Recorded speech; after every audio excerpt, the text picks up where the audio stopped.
started. So welcome everybody to our virtual learning event today.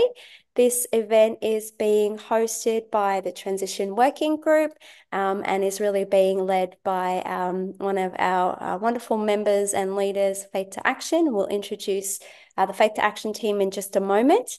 But just to let you know that this meeting will be recorded. It's already being recorded, and also that it is in Spanish and English. So if you've just joined, please do choose your language of preference using the interpretation button at the bottom of your Zoom screen and putting yourself in either the English or the Spanish channel. To start with, it would be wonderful if you could introduce yourself, your organization, and where you're joining us from in the world today using the chat function. You can just put a quick text in there. That would be wonderful so we can get a sense of who has joined us in the room today. And just to let you know that the format of today's event, we're going to have some presentations and then there'll be opportunities for you to ask questions and have a bit of a Q&A with some of our speakers and panelists today. But we're also going to be having an interactive section where we will have breakout rooms. The breakout rooms will be in Spanish and in English. So please, when we get to that part of the agenda and open up the breakout rooms, please do choose the breakout room that reflects the language that you would prefer to participate in, so you can have that discussion without having to have interpretation within those groups. So once again, welcome everybody to the event today. And just by way of giving you background, this was part of the Transition Working Group who, as I mentioned, is hosting this event today, our work plan for 2024. And one of the activities that was identified as a priority by the community of practitioners who are part of the Transition Working Group was to improve our understanding of how best to communicate between organisations who are overseas partners or who are playing the role of a donor with residential care services, and the organisations who are in country who may be providing technical support to those transitioning residential care services. And one thing that was coming up quite frequently is often in the communication between a very technically minded group and potentially with a donor or an overseas partner, sometimes that communication can have barriers and gaps. And in order to improve the experience of transition and improve our ability to engage on both sides and to create strong partnerships for transition, we really felt that we needed to look at ways to really share learning around how best to engage with those different stakeholder groups, not only in the initial engagement, awareness raising, but also as the transition process progresses into the different phases and stages. So this learning event that Faith to Action have very graciously agreed to organise along with Better Care Network and the Transition Working Group is really to address that particular activity and bring forth some of the learning that they have from their experience, in addition to a speaker that they have invited along today, Sandy Whittle, who will also be sharing, in order to really give some insights into how to best communicate with the overseas partner or donor audiences and stakeholders. Faith to Action, as many of you or most of you know, works quite closely with faith-based audiences, Christian faith-based audiences, primarily in the US, but definitely not exclusively so. And so they will also be sharing a lot of their learning around engaging with the faith-based, the Christian faith-based community as well. So we're in for a really amazing event today. So we thank you all for joining. You will be able to use the chat function to ask questions. You can pose those questions in both English and Spanish, and we'll make sure we pick those up and integrate them into the event. So without further ado or taking up any more time, I'm going to hand over to Ellie Oswald, who's the Executive Director of Faith to Action, and she's going to introduce a little bit more of where the event is going to go today and also introduce the panelists. So over to you, Ellie. Thank you so much. Thank you so much, Rebecca, and thank you everyone for attending. It's an honor to be able to have this conversation with each of you. whom, as I look around the chat, I respect and value so much. So thank you for giving us this opportunity and for being here. Faith to Action is a coalition of organizations that has been around since 2006, similar time to Better Care Network, actually. I think we were founded about the same year. And as a coalition, our mission is to catalyze specifically U.S. Christian support for family-based care around the world. And as we do that, we've really been strategic at engaging a specific group of donors for the last 18 years. And we want to begin by sharing what we've been learning about that work. But we hope it's a way to open broader dialogue about learning about how to engage donors well. So we realize we only have one perspective, specifically the U.S. Christian donor audience, but we hope we all can build together from here our learning. So the plan for our time is we're going to share a little bit about why this topic is important and some specific learning that we've done regarding the mindset of our donor that we're working with, the U.S. Christian audience. Then we have a guest who will be we will be interviewing, who is specifically a donor to care for children around the world, Sandy, as mentioned earlier. And then we're going to share a few more reflections on how to engage donors well from our experience. Then we want you to share. And that's what Rebecca was referring to. We'll have breakout work where we're going to talk about your experience working with donors and also what are the gaps in learning or the areas where you'd like to learn more about in the future as a part of the collaborative work that we all do. So to get our brains working, I have an activity for you. I would like you to write one sentence in the chat to answer this question. How would you explain the importance of family-based care to an orphanage donor? So take a moment. What's one sentence that would be most powerful to explain to someone who's donating to an orphanage about the importance of family-based care? And we'll read a few as they come.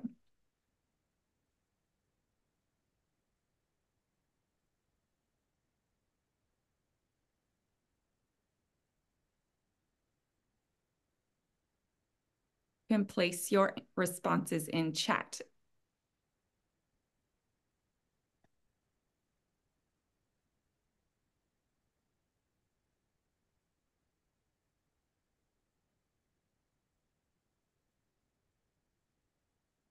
If you're more comfortable responding in Spanish, Suli will help us interpret those responses.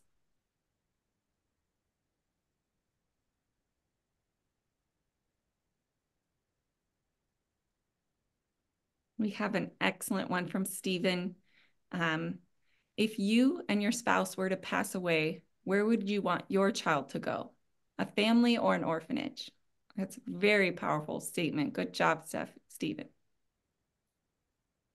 Oh, excellent. Grace is thinking the same exact way. That is a good one sentence. Good. And Pete, thank you. If something happened to you and your partner, where would you want them to go? Excellent. We're using that one well, I think.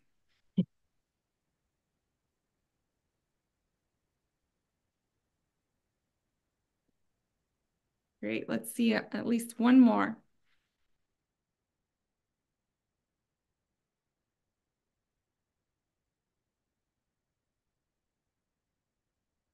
When I do presentations, I make the audience work. Sorry. Great.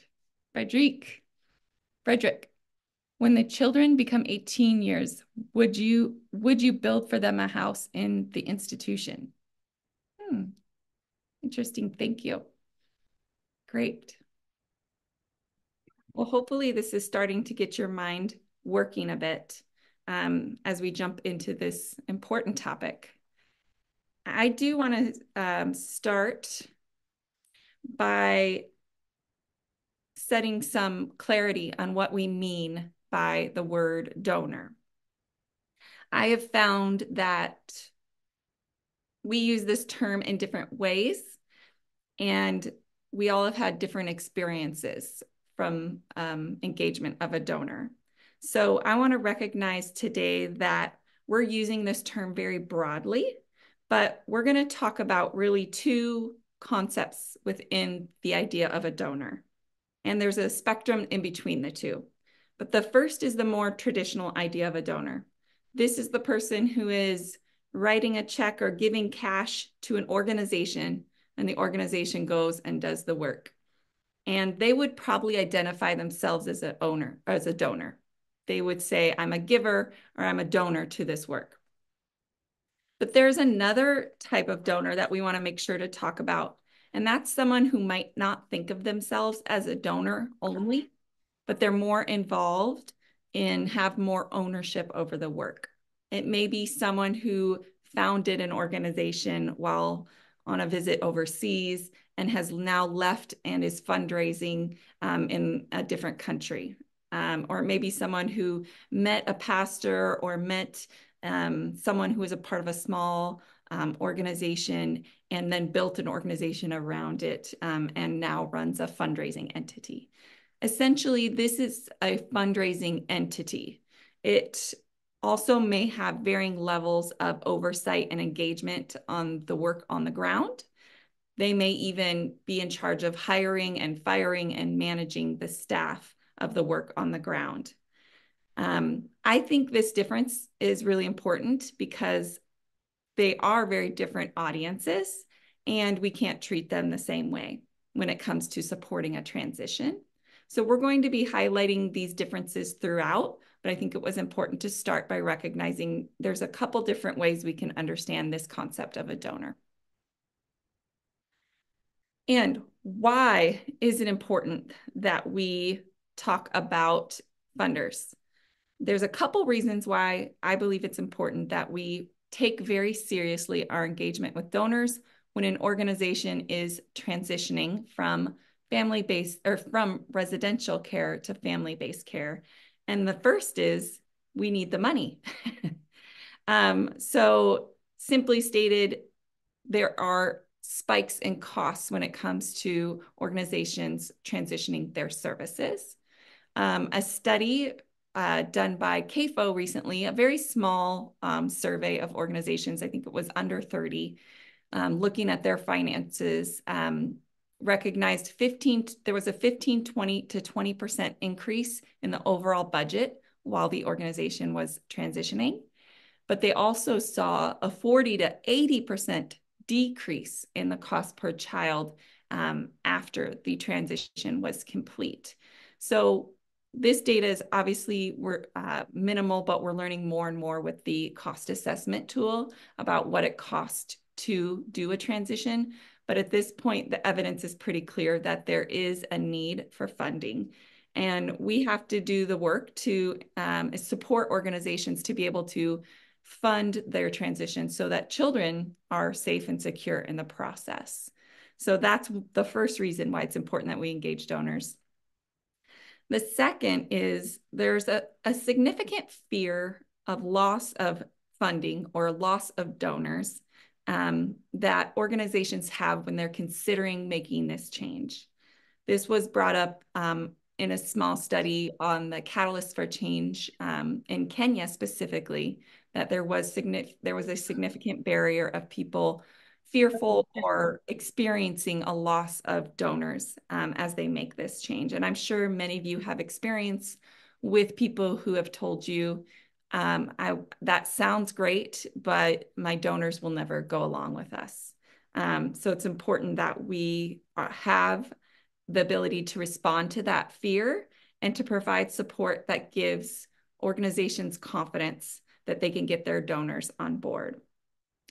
This graphic on the screen is from the same small survey done by CAFO a few years ago, and it isn't going to be it's not going to work for every organization, but I think it's very helpful to see for the donors who first heard about the transition to family-based care. In green, 11% were enthusiastic.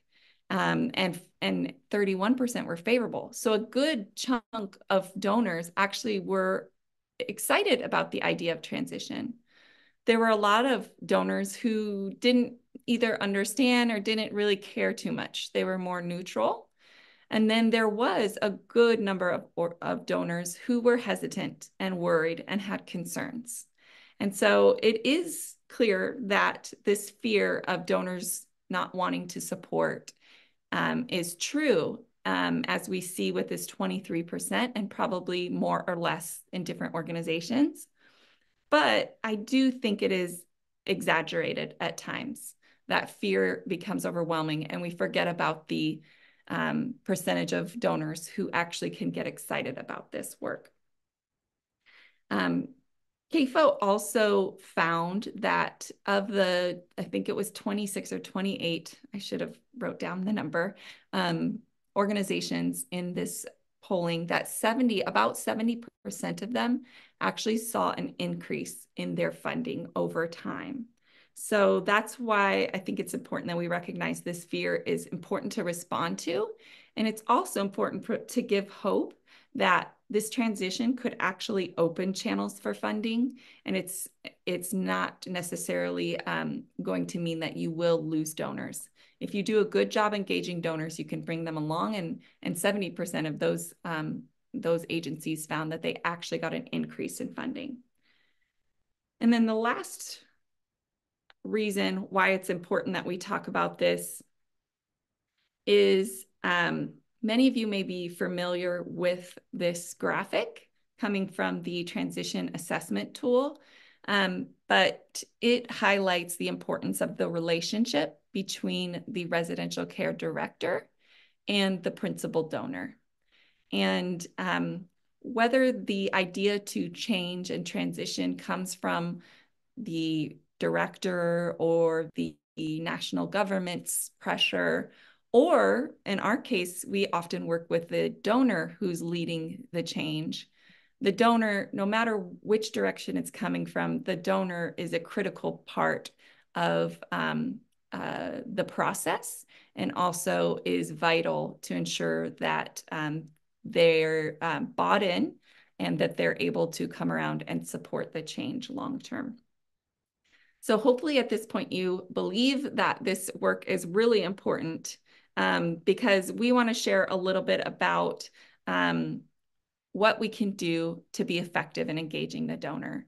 And Faith to Action has done some work with partners around the world to understand our specific donor audience. Again, that's the US Christian audience. And my colleague Allison is going to share at a very high level some of the things that we've learned about how these donors think and what they care about. So I'll hand it over to Allison. So in 2021, Faith to Action published survey results from a study we did with Barna. They are a faith-based polling firm where 3,000 American Christians were surveyed. We were interested in just really understanding the US Christian donor support and their perceptions of orphanages. And our survey showed that, next slide, Ellie, 86% of Christians believe orphanages are a positive place for children. At the same time, 96% believe a family environment is essential, and still 91% believe that orphanages are necessary. Barna told us that when they see all of these positive reactions for things that are seemingly opposed, it means people really haven't thought much about it at all. And to us, that this means that US Christians are just not aware or really educated on the best practices of orphan care. We also found that 72% of those surveyed feel inspired to make a change towards family care over residential care. And 81% believe ending the need for orphanages is a worthwhile goal. So the good news is they are excited about change. When we break down these perceptions by age, the study confirmed what other studies are saying. Really, that older generations are more favorable to the family structure. Compared to Gen Z and millennials, about 10% more boomers and elders strongly agreed that children's well-being and development are best supported in families. And when I say boomers, that's probably about age 60 and older. And also that stable family environments are essential for a child's healthy development. But surprising to us, at least, younger generations actually feel more positive about residential care. Compared to older generations, about 10% more Gen Z age and millennials agreed that orphanages and children's homes provide essential care for the children most in need, and that orphanages and children's home provide a positive place for children. I think also surprising to us, next slide, was that 46% of Christians say that they know poverty is a driving force for why children are placed in residential care. And this can tell us that we shouldn't assume the US donor does not have a clue that poverty plays a role in why children are placed in orphanages, but you may need to make the connections for them on exactly how poverty is a contributing factor and how an orphanage doesn't have to be the solution. So at Faith to Action, we find it's helpful to describe the role that poverty often plays using the phrase poverty plus. For example, we communicate to people that a family who is poor may experience some sort of crisis that leads to their children being placed in an orphanage.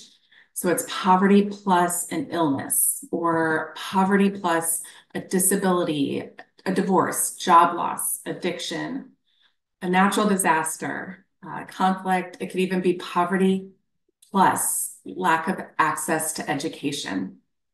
Because the family is living in poverty, they struggle to provide for the children during the crisis. And the parents see placing their children in residential care as the only way to meet their basic needs. And they're faced with that impossible choice. Ellie, next slide. Then we tested our family care messaging. We showed survey participants 18 randomized statements about family care, and we asked them to indicate if the statement made them feel more interested, less interested, or no difference in learning more about family care. And here are the top messaging themes that made them more interested in learning more. Number one, the important role family and community play in the life of a child.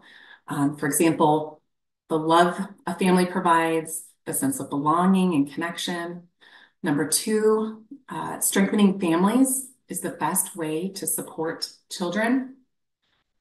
And then regardless of the quality of care in an orphanage, children face challenges.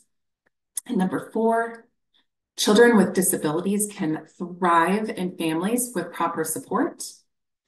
And families living in poverty often struggle to provide for their children, but can thrive with some support. So based on the feedback of messaging that people liked, along with people's response to want to end the need for orphanages, we think there's real hope of getting people on board with family care when we use a positive, uplifting messaging, that this is the best way we can do something good for children. So of these top 5 messaging themes that you see, you'll see that 4 of the 5 actually focus on family as the solution versus focusing on the limitations of orphanages. The exception on this list is number 3. We see that people are motivated to act or respond on the negative impacts on children because donors really do care about the children. So one thing that's not on this list is what ranked number 18. So what was the least interesting to a donor to learn more about family care? And that's this message. It read, Christians who want to help vulnerable children have knowingly played a role in the separation of children from families each time they build, financially support, or volunteer in an orphanage. So this tells us most donors don't want to feel shame and to keep the message uplifting. We also asked, next slide, internationally, which of these initiatives would you be most interested in financially supporting when it comes to helping children? And respondents could select up to 5 things. The highest were these 3. Most would support assistance for families living in extreme poverty, then preventing or responding to violence against children, and then supporting education. But still of high interest was supporting orphanages or children's homes. The amount of interest did vary between various Christian denominations, I will say. But while supporting children's homes was the fourth highest selection, others that ranked high but just below orphanages are things like poverty alleviation, education, preventing violence, reuniting children with parents. So many of these things may be what you're already doing or what you want to be doing and are things you can communicate to your donors. Even if your work addresses some of the things that didn't rate as well, you can consider communicating to your donors how your work is connected to alleviating poverty, even preventing violence against a child by ensuring they're in safe and protective families.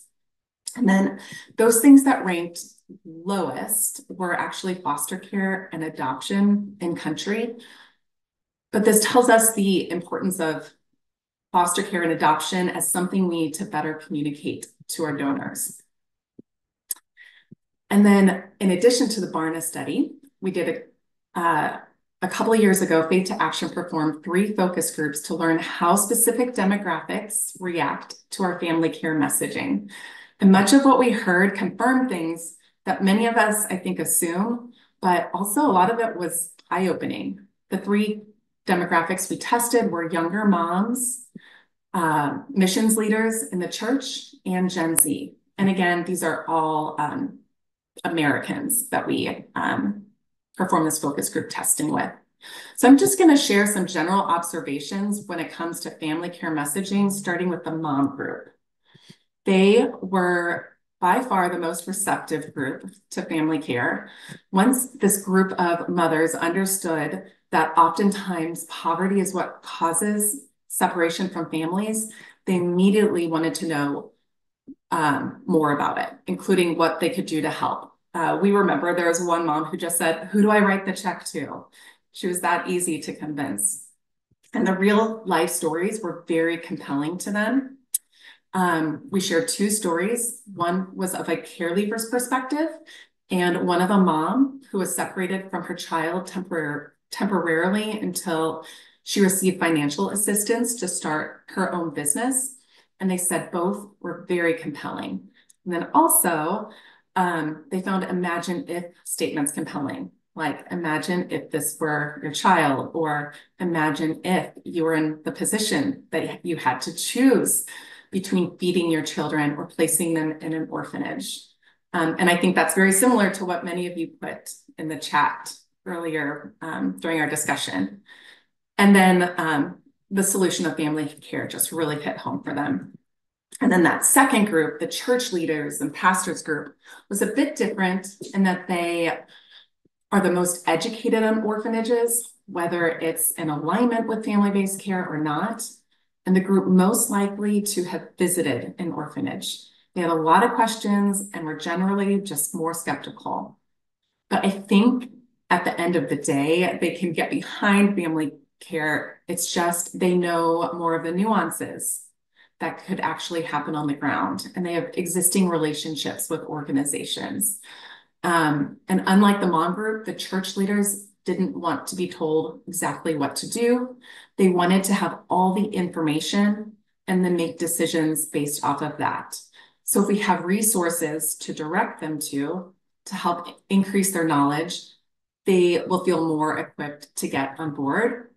And then something to keep in mind is that for both the mom and church leader groups, Using even slightly negative messaging was a big turnoff. So in fact, if you recall, this was the same feedback we received from the Varna study. Let's go to the next slide, Ellie. Then lastly is Gen Z. They are definitely the most critical of the groups. In fact, one participant noted, and others all agreed, that being upset is what gets the ball rolling for us to want to do something about the issue. And a few big takeaways are that this demographic does not want to be told what to do, and they want to feel angry at a problem and just wallow in it a bit. So they appreciated our messaging that was more around the limitations of orphanages, but also they didn't respond well or relate well with the term family care. I think one, they are young and they may not have families of their own, but two, that generation, unlike previous generations at that age, they don't care for the family structure as much. Another thing that we also saw in the Barna report. And then during this process of figuring out how to best communicate to American Christians, we engaged those who have experienced care to help guide messaging of the things they would want American Christians to know. So most critical that they expressed was their care experience. It's not time bound. It's actually lifelong. The time they have spent in institutions has shaped the rest of their lives.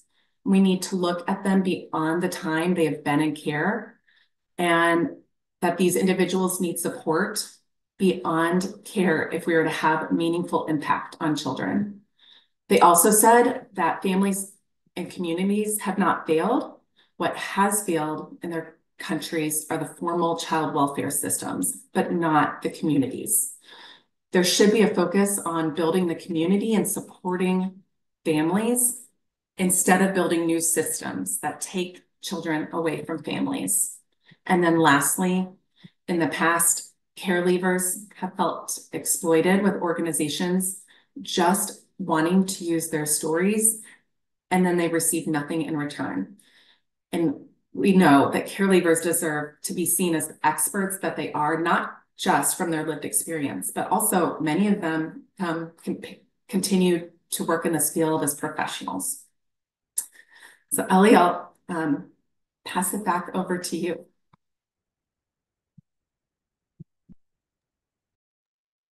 Great.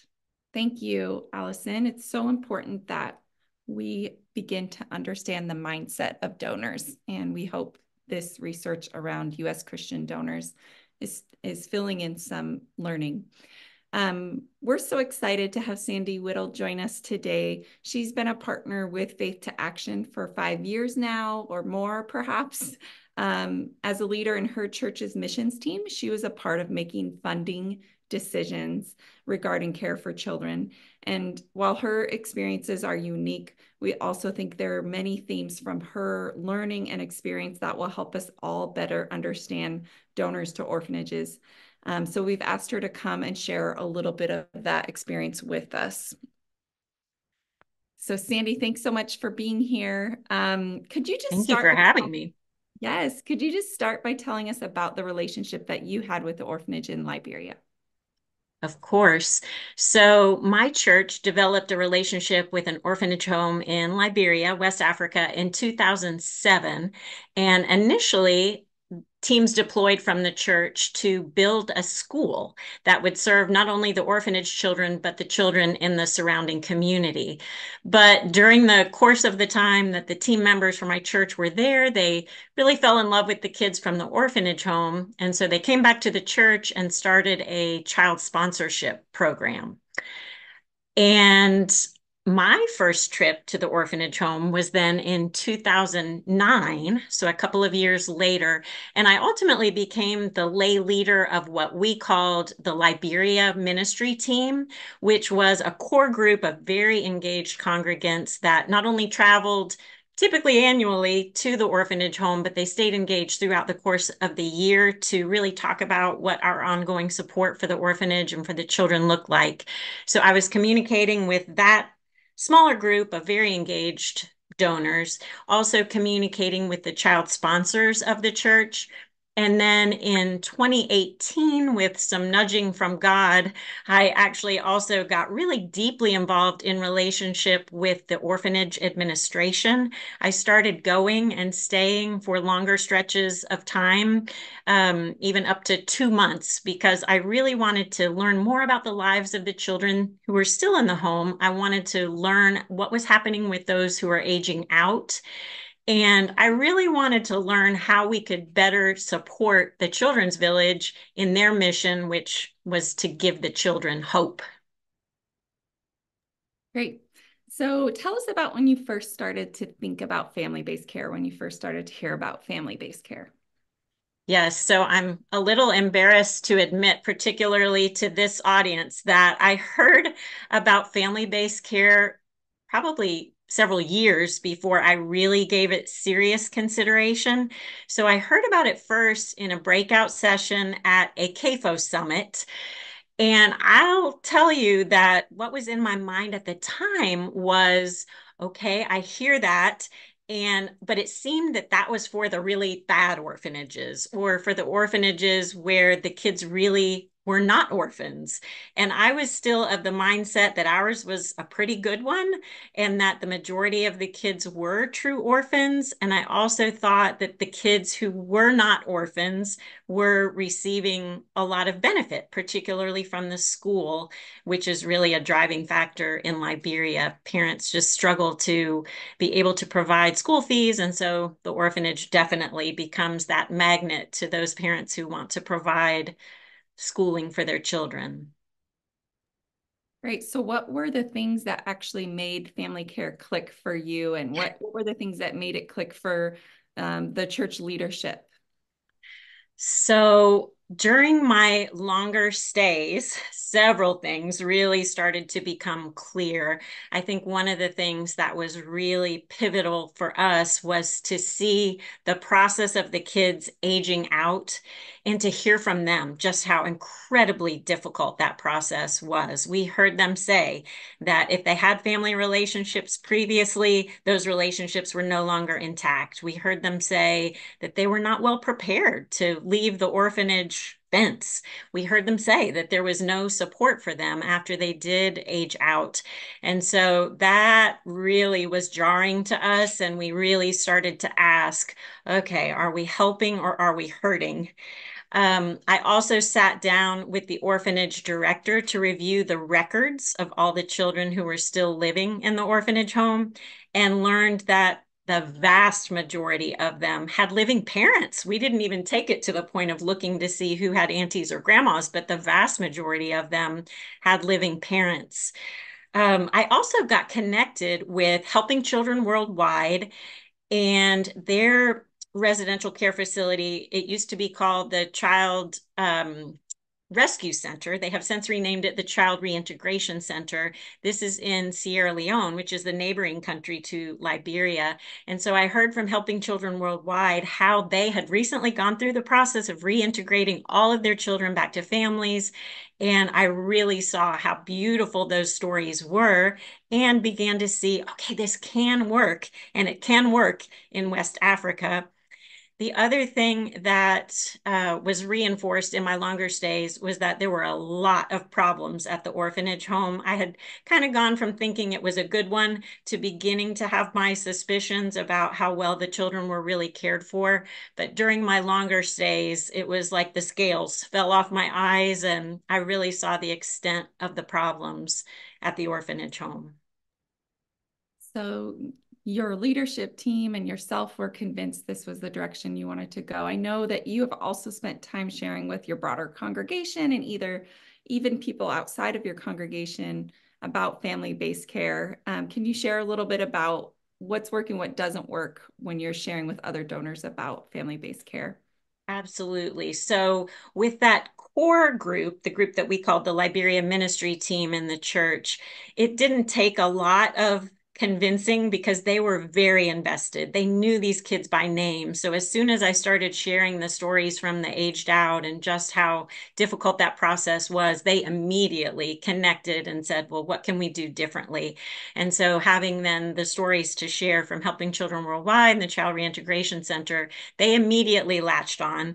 And then communicating to the broader audience of child sponsors in the church, we really just tried to hit it from a variety of angles. There's so much great information out there. So I do think the actual stories of our aged out was important. And I also think sharing that these kids actually have families who likely would be excited to care for them if they just had a little support to do so.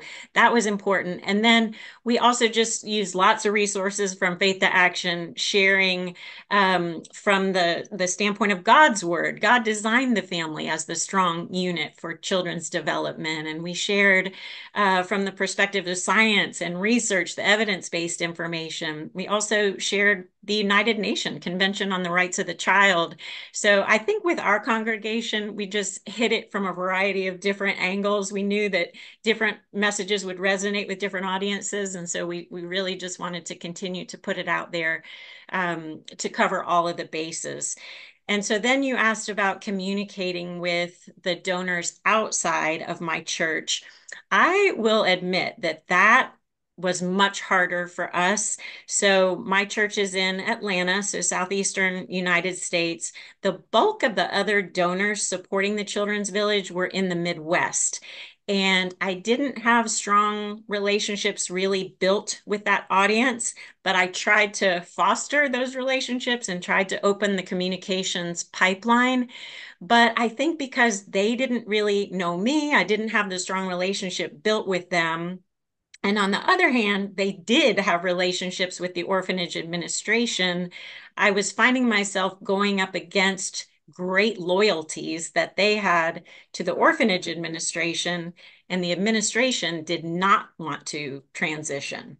And so those donor partners really took the stance of, we hear you, it makes sense, but we don't want to do it. We don't want to say that we're even for it until the Liberians say that that is what they want.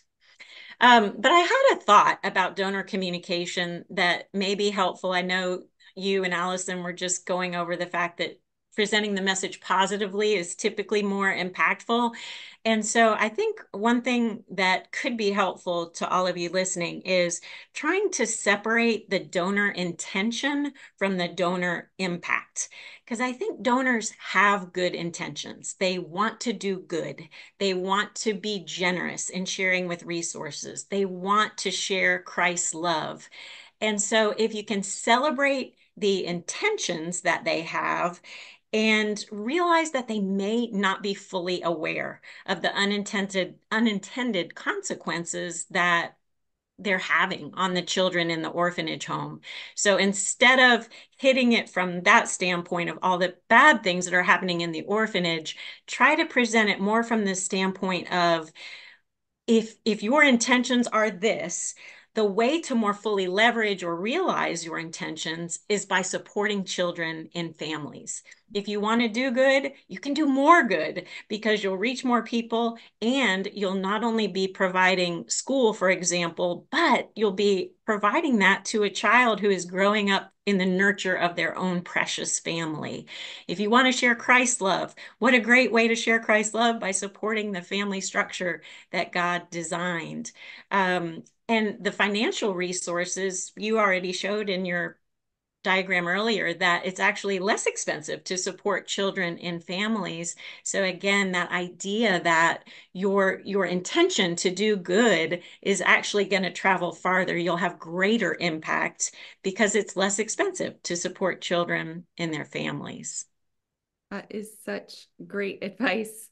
I know you also, especially later in the process, you really were great about engaging and asking questions to people who are working in this sector. I know you spent time with Hannah, who's on this call. You've spent time with me and many others, including Helping Children Worldwide. So as the people who a donor would be spending time with, I'm just curious, as you were connecting with these more technical groups, how was that for you? Were there things that really helped make those connections smooth, or things that were challenging about those connection with technical partners? Part, I have to say, my interactions were very, very positive. It was really a relief to me to know that experts were out there who could arm me with information that I could use in communicating with various audiences. Helping Children Worldwide, they have been incredible. They have gone deep in walking with us. Their social workers have even trained our social workers. And so it's become this incredibly powerful and valuable relationship. Yes, you mentioned Hannah. She's been amazing as well, sharing resources and knowledge, particularly when things got pretty thorny in our dealings with the orphanage administration. She had a lot of valuable insights to share with me. And then there's another organization that Alliance for Children Everywhere, and we connect typically annually with them at CAFO conferences. And I would say they are passionate about kids being in families. I never felt that they were critical of us. I mean, it was very clear that they were passionate that kids should be in families. But I think, I didn't feel it as condemnation toward me or to my church. I felt more that they were frustrated that we hadn't been able to move the needle. We hadn't been able to get the orphanage administration in particular to embrace the idea of family-based care. That's super helpful. I mean, and wonderful that you had the experience of feeling like people were willing to journey with you and positive and all of that. So how did things end up as the Yeah, transition? so it has been quite the journey. So we at one point thought that the administration was coming around to the idea of family-based care. We had really been communicating with them as well over a period of years. And we thought that they were starting to see that it was in fact best for the children, but ultimately they refused it. And so at that point, my church, I felt like we had learned so much that we couldn't unlearn. And so we couldn't just continue on supporting the orphanage home. So we actually had to part ways. And that was painful because all along our heart was really for the children. And so it was painful to feel like we were walking away from them, but I'm very convinced that they are in God's hands, and I still have this hope that one day we will have an opportunity to reunify those children to their families. But I have since joined a small nonprofit called Red Meets Green. And so we are still working in Liberia to strengthen families. We just decided, well, since we can't help this particular orphanage home to transition, they're not ready for that yet. Let's address the problem a little farther upstream, and let's work with families who may be on the brink of separation. And so we have 3 incredible social workers on the ground, and we designed in partnership with several local organizations a package of services that we're using to strengthen families so that they don't ever have to consider placing their child in an orphanage home. Excellent. Is there anything else you'd like to share with this group? I mean, this has been incredibly helpful in just helping us understand what does it look like and feel like to be a donor. I think just kind of a parting comment would be that I think if donors hear blame or if they feel shame about having supported residential care, I think there may be a tendency for them to want to back out altogether. They may have that mindset that, oh, I thought I was doing good, and now you're telling me I'm not. Okay, then I'm just going to pack up my marbles and go home. So I think, as you've said, to present it more from the positive side, that you have good intentions. So let us help you fully leverage and realize those good intentions. There's a great quote by Maya Angelou. She says, do the best that you can until you know better. And then when you know better, you can do better. And so I really feel like presenting it more from that standpoint is more impactful with donors. We definitely agree. Thank you so much, Sandy, for sharing. And It's So my pleasure. And I'm sorry it took me so long to fully get it, but I hope that maybe my story illustrates that even though donors do have good intentions, they don't necessarily understand the full implication of what happens is in the residential care facility. It took us a while to see it, and we had been on the ground for short periods of time. And I also think that during a short mission trip, the orphanage can paint a certain picture. They will reveal what they want you to see. And it really took me being on the ground for longer and asking much deeper questions to really begin to see, those statistics that we've heard about, they're true here as well. Yeah, definitely. Thank you. So we are going to transition to share just a few reflections on how to engage donors, which some are linked to what Sandy has just shared, and some are linked to the learning that Allison shared, and some are just our experience over the last 18 years. And so hopefully there are things that you can take with you with the donor base that you're often working with, or with the organizations that you're working with their donors. And then we're going to again turn it back to you and ask you, what has your experience been with donors? And what are some of the areas you'd like to have more learning in? So as you're listening in these final moments, write down any ideas that you have that are coming up so you can bring those up into our breakup groups in a moment. So a few takeaways that we want to make sure come across from our time together is being positive. Sandy just said that very well. In the initial engagement, we have to be super, super sensitive with donors. There really is no room for judgment in the early stage. And I don't know if you heard me, but there's no room for judgment, excuse me, in this early stage.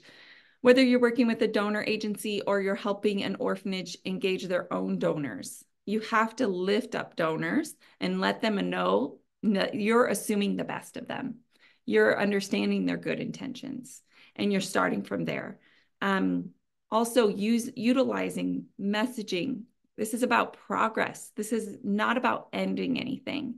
It's not about doing anything wrong. It's about, as Sandy said very well, it's about doing more good.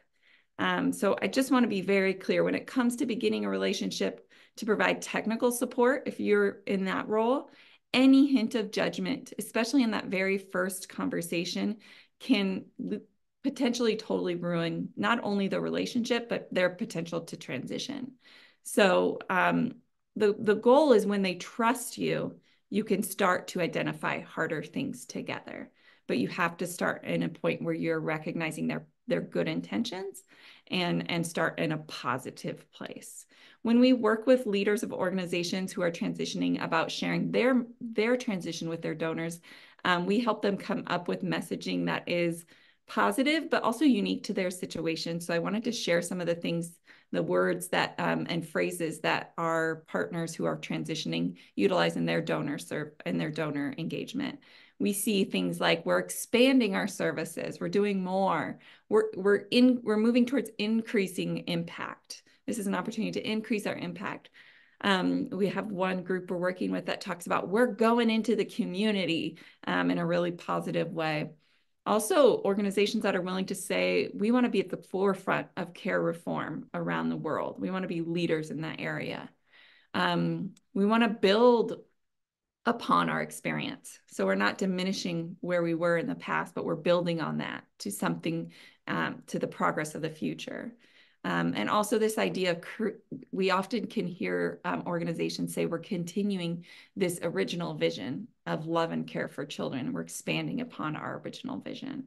So these phrases like this can be helpful. And I'm going to be honest, if you let you know that I have always been very hesitant to this idea of being positive, because, and I still am for other audiences, to be honest, but when it comes to the donor audience, when it comes to someone who's a part of a transition, I think it is so important. At some point, we have to share the need to end residential care, or I worried they never will. But for those who are donors early in the transition process, I believe, and we've experienced, and the learning continues to tell us that we have to stay positive. And you can say so much. You can say so much in a positive way. So it's about creative language that allows you to say positive, but still highlight critical elements of people's work. So the first takeaway when you turn off your computer after this webinar is be positive. The second is the importance of understanding donors. And most of our presentation has been all about understanding and empathizing with donors. We have to empathize. We need to be able to get into their shoes and think from their perspective. When you're in a relationship of providing technical support to a funding entity, I would suggest that your first conversation with them is only focused on three things: building relationship with them, authentic relationship, asking questions about them, and then listening without bias. This is not a time to listen to find the problem in their argument. This is a time to listen to understand their heart.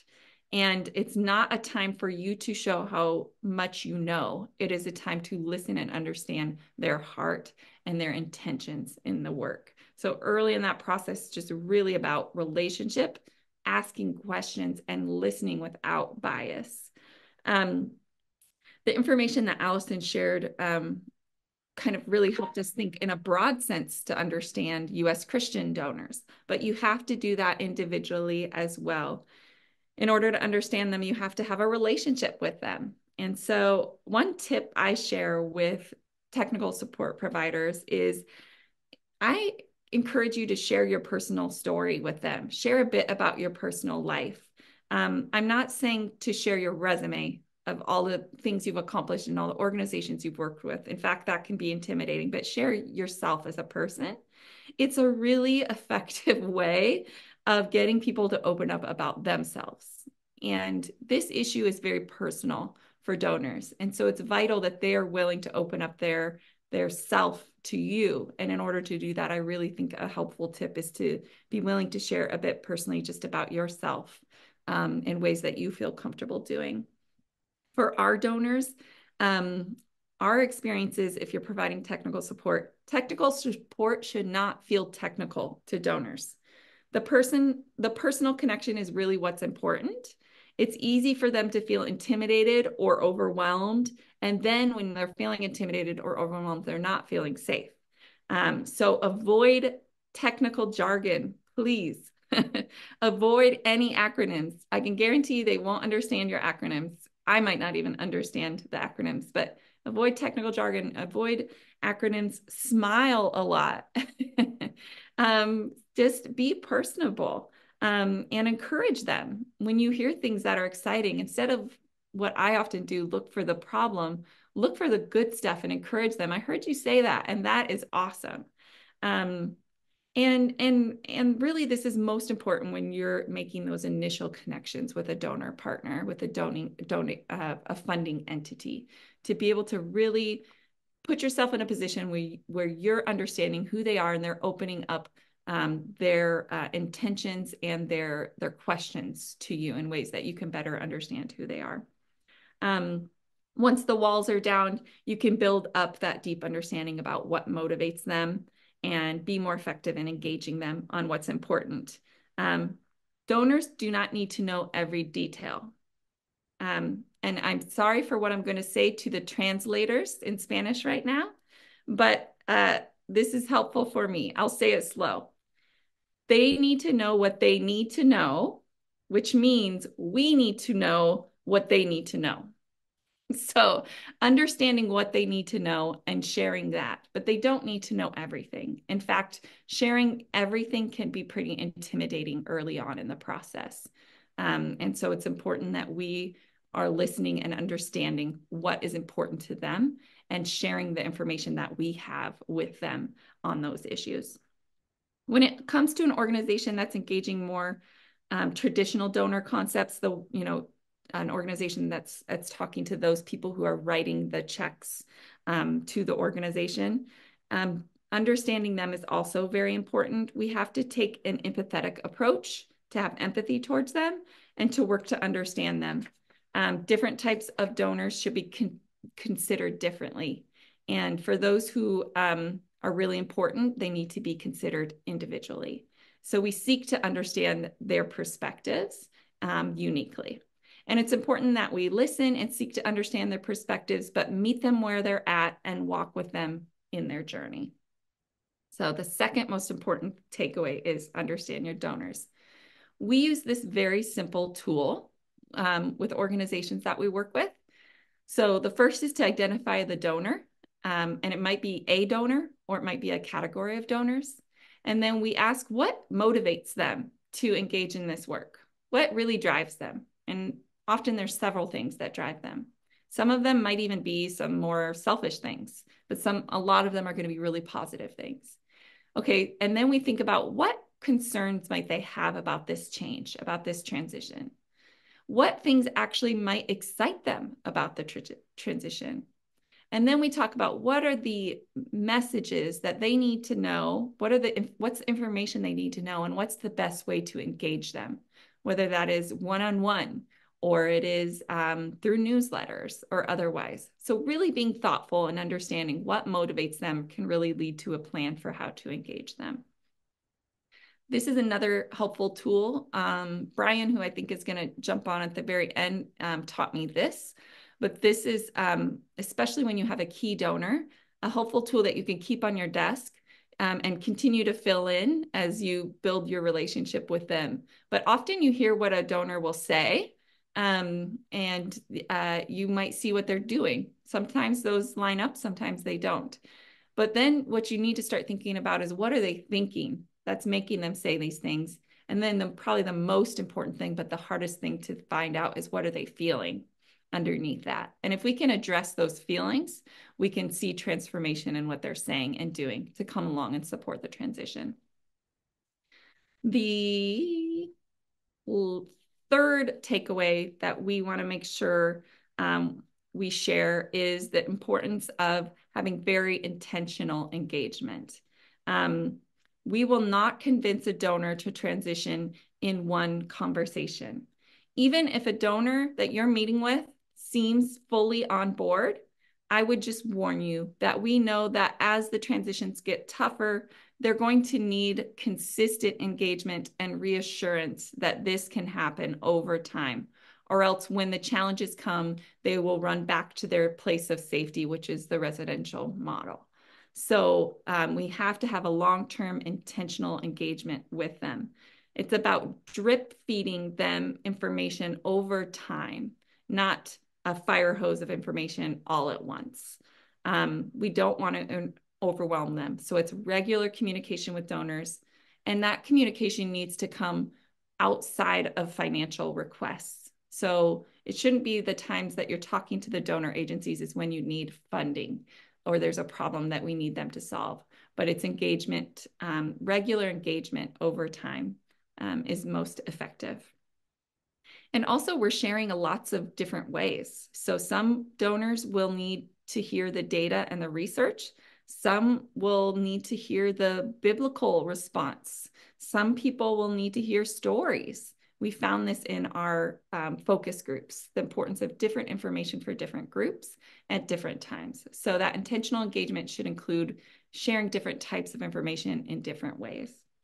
So it's really about being thoughtful, that donors are not an afterthought. Just like we take the time to ensure the safety of children during reintegration, we need to take the time to be intentional and thoughtful for how we engage donors.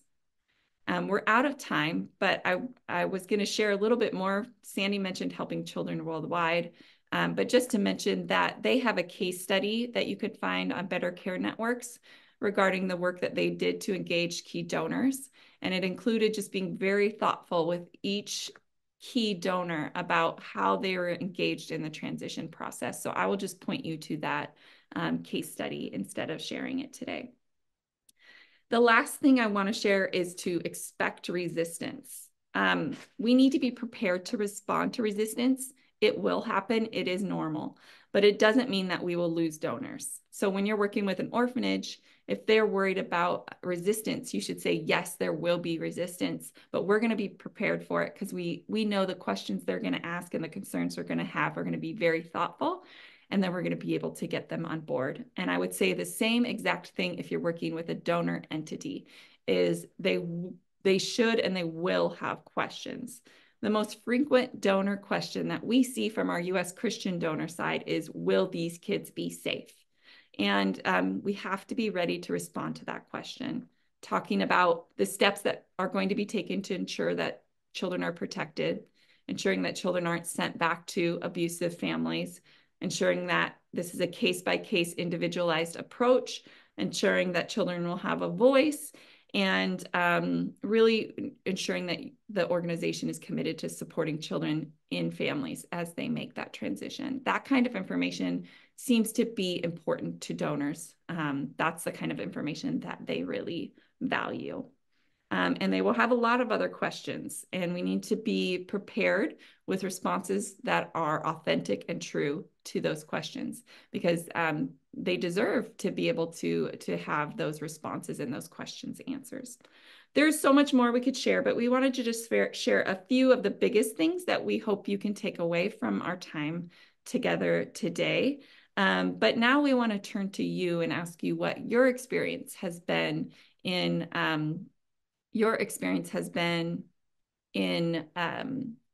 working with donors through a transition.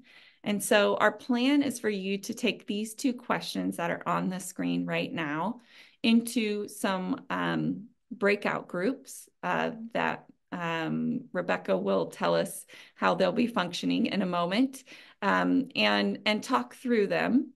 And then the second question around areas where you'd want to learn more about donor engagement, if you could find someone in your group who'd be willing to write down those ideas, we would like to bring those ideas back out to the larger group and utilize them as an opportunity to think about our work plan as a working group. Some of the things that we could do to support areas of learning in this space. So if you can go to your groups and then have your discussion, but assign someone for that second question to take notes and then share back your responses to the second question. Rebecca? Thanks, Ellie. So we're going to go into the breakout rooms, as Ellie has said, and we have the two breakout rooms, one for English speakers, one for Spanish speakers. If you are fluent in both languages, totally up to you which one you would like to choose. So you're not already assigned when the breakout rooms are open, which I'll do in just a moment. You need to click on and assign yourself to go into that breakout room. We're going to have just over 10 minutes. We're running a little shorter time, so we'll have about 10 minutes in those groups, and you'll get a 60-second warning that it'll bring you back into the main room, where we'll have an additional few minutes for each group to share their responses to question 2. So I'm going to open up those rooms now, and if you click on your breakout room icon at the bottom there, you should be able to start clicking into either the English or the Spanish. If you're getting stuck, please unmute yourself and ask for assistance. I can also assign you into one of the groups. That was definitely too short, but we hope to have the rest of the year to find ways to continue to dive into this subject. And Rebecca will be sharing a few ways that our working group, the transitioning working group, will be doing that moving forward. So hopefully this just stimulated thinking. Already I was listening to our group and thinking of the many different donor audiences and how important it is that we begin to expand this conversation. But from the Spanish group, I believe we just had 2 groups. From the Spanish-speaking group, would you be willing to share a couple of points that came up? If you were able to answer the second question, those would be the points. But if not, just some of the things you discussed.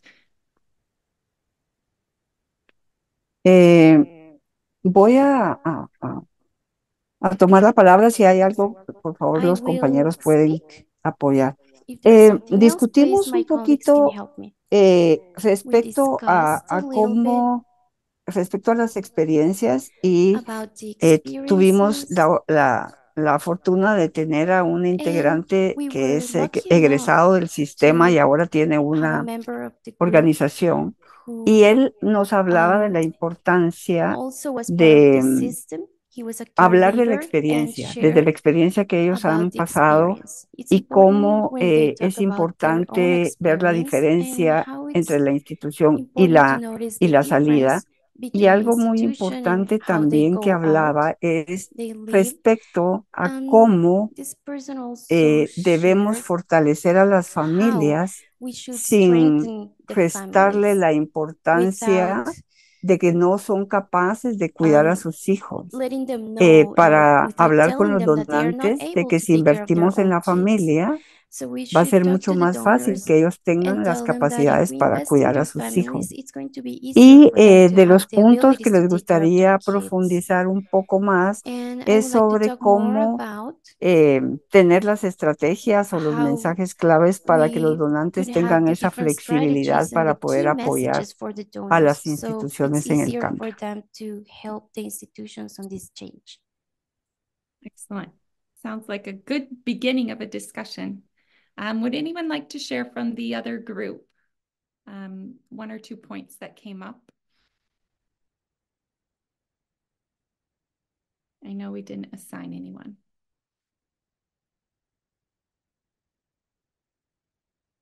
Someone brave. If Anju, would you be willing to share the point that you made?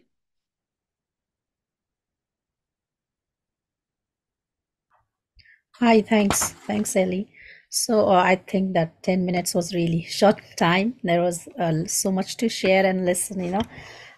So what we shared in our group was about what the things which really worked was about, as Sandhya shared, about the political will, and how we can engage donors, understanding their motivation, the history of why they are doing what they are doing, and also at the same time engaging the donors in the process. What did not work, which we shared in our group, was about when it becomes difficult, when the donor is ready, when there is more engagement with the donors, but at the same time, the directors who are operating the orphanages and or children's homes, they are not in the same page. Their motivation factors, it could be if they are corrupt, then it becomes very difficult, and they rather influence the donor. So that was which did not work. I think there were a lot to be shared. As Suli shared just now, it's about, I think, the engagement of care levers, how we can engage care levers directly with the donors or the directors, sharing the long-lasting impact in their emotional well-being. So yeah, that was what was quickly discussed in our team. Thanks. Wow, well done for just me calling on you. Thank you. So I think we all agree that we need to continue this discussion. We do want to end by sharing just a couple of resources that are available now. Brian, if you would unmute, this is a very helpful resource that Brian created in partnership with CAFO. And just tell us what's in this resource here. Sure. So thank you, Ellie. And hi, everyone. The Transitioning Donors Guidebook really focused on answering this core question, which is one of the biggest reasons that organizations slow up transition or aren't or feel stuck is it's getting buy-in, especially from their donors, on the journey to family-based care. And so this book was written to answer that question. It actually came from me interviewing organizations that successfully transitioned, asking them questions about what worked, what didn't, what do you wish you knew, what are the things that you know now that you want to communicate. And so what we did is we distilled all of those answers and ideas. And in effect, I would say these were family transition Sherpas who already went on this journey ahead of us, as I just brought out their good thoughts and thinking together, distilled it into 5 key steps. And what you'll see is there's a logical path to preparing yourself to talk with donors about transition, and then preparing them. What's the messaging you use? What are some of the key themes to use? Being able to segment and so that you're messaging to your donors appropriately, so you're able to communicate, and doing that, as you already heard Ellie talk about, with empathy. So you'll learn about being able to segment and know how to message the right donors with the right messages. So as you're bringing them along in the journey, you're meeting them where they're at. And then you'll move into being able to share stories and how you can share impact stories, both small wins and big wins, to help fuel and enable your donors to, one, see this is really working, we're really making progress, and help them along, because transition is an ongoing process. It typically doesn't happen in a month or 6 months. It's usually 2 to 3 years. In some cases, one organization interviewed, it took them 10 years. And then you'll learn about, because your work is changing, you need to change your calls to action as well, because you're no longer just helping children, you're helping this child and helping this family. You're helping strengthen families. You're helping keep families together. And so what your calls to action are, what you're asking your donors to give to, needs to change because the nature of your work is changing. And then we get into communication plans as well. So those are the 5 main things. And I want to thank CAFO, who's continued to do this research. And I still refer to this often as I work with organizations across the world. Thanks, Great. Ellie. Thank you for creating this resource. And for all of you who aren't familiar with it yet, we will put a link in the chat where you can download it. It's really helpful for giving to the organizations that you're supporting, those donor entities, so that they can engage their donors well. And then the last 2, Allison, could you share about these 2 resources? Sure. And I also plugged all of this information into the chat, but quickly, on the left is Faith to Action's Rethinking Orphan Care. It's a great introduction to family care, sharing the limitations of orphanages and the importance of children being cared for in families. It's engaging with real life stories, graphics, that sort of thing. And then on the right, and all of these are free, by the way, available on our website, but on the right is our Transitioning to Family Care webpage that includes an online training, toolkit, guidance manual, and case studies, all that would be helpful to your organizations and also your donors. And many of these resources are available in addition to English, in French and Spanish, including the guidance manual. And lastly, in the Rethinking Orphan Care resource, as you flip through, you'll see some really beautiful graphics that help tell the family care story. And if those would be helpful to you or your organization, as you share with your donors, we are more than happy to share unbranded graphics that don't have the Faith to Action logo. And you can use those however you want. Great. And the resources from Faith to Action really do target U.S. Christian audiences. So that if that's helpful for you. But thank you so much for your time, Rebecca. I'll hand it over to you. I know we went over a couple minutes and I apologize for that. But thank you so much for everyone for your time. Thank you so much. Thank you, Ellie. Thank you, Allison. Thank you, Sandy. It has been a really great event. I'm sure everybody would agree there's been a lot of rich learning, and our only regret is that we didn't have more time in our discussion groups. But I think that is a great one to carry forward and maybe organize some follow-up conversations that are much more dialogue-based to dig into some of these topics further. So as we conclude, I just want to bring your attention to a few links that I've also dropped in the chat there. If you are not part of the transitioning working group, are not already a member of the Transforming Children's Care collaborative platform, we'd love to invite you to join. Again, it is the free platform and resource. The link is there for you to click on and join. Once you've joined, you can go in and look at the different working groups. And if the transitioning residential care working group is of interest to you, click on that group and it will send a notification to the co-conveners, myself, Anju, and Suli, who are all on this call, to indicate that you'd like to join, which we can then accept. So you're very welcome. If you're involved in transition in any capacity, this is a great learning community, peer sharing community to be a part of, and where a lot of this work is being generated. So you're very, very welcome. A few key tools and resources that the working group have developed that either Ellie has mentioned today or that link to some of the conversations that have come up are a couple of the main, we call them our framework tools. One is the cost estimation tool, really great tool to be using with donors and with the overseas partner that might be having to really think through the financial implications. Pivoting off what Brian has already shared, this tool is about helping you plug in your basic baseline financial data to generate an estimate of what is this transition likely to cost you. As has been said today, we know there's a spike before there's a fall. It's really important to understand that spike. Often boards won't sign off on transition unless they have visibility of that. So it's a good communication tool, but it's a practical tool to help donors to budget for transition and be prepared for those potential spikes and fundraise if necessary. So that one's in the link. Also, there's the transitioning models of care assessment tool.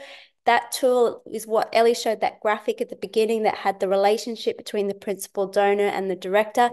That's quite a technical tool, quite a heavy tool. It's for practitioners who are working in the technical space, but it really helps you assess a lot of the partnership dynamics that have been spoken of today around the principal donor and the director to work out the strategy, leveraging a lot of the things that Brian mentioned about, are stories going to be the most compelling? Is it data that's going to be the most compelling? It helps you sort through that to work out how do you understand this particular donor and develop a strategy that's more tailored. So that one's there if you are working in the technical space.